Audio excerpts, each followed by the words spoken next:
So this is the trypophobia-inducing Nokia 9 PureView that could potentially have the camera to beat in 2019.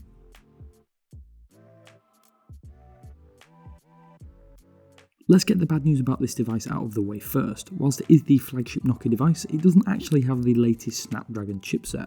Instead, it has the Snapdragon 845 and 6GB of RAM, but it does run the ultra lightweight, very vanilla Android One, the Android Pie flavour to be precise.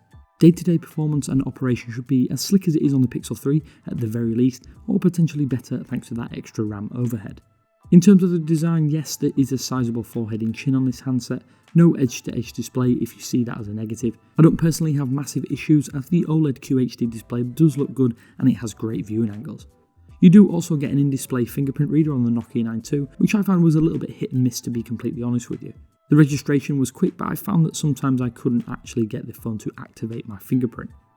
Now to the main event round back, and that has to be the 5 camera array, although the midnight blue colour isn't too bad either. All 5 of these cameras are 12 megapixels with f1.8 apertures, although there are 2 RGB sensors and 3 monochrome sensors. Every single time you take a photo, it combines images from all 5 cameras to produce an image that should have an insane amount of extra detail and dynamic range. Of course, during a quick hands-on session, it's quite difficult to give a camera a thorough test drive, but the test images taken in and around Barcelona were as good as I've seen on a smartphone camera thus far.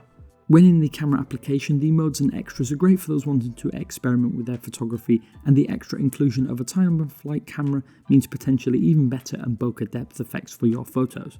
At the front though, I can't say I was massively impressed with the overall selfie camera experience. Everything seems to be focused at the rear camera setup.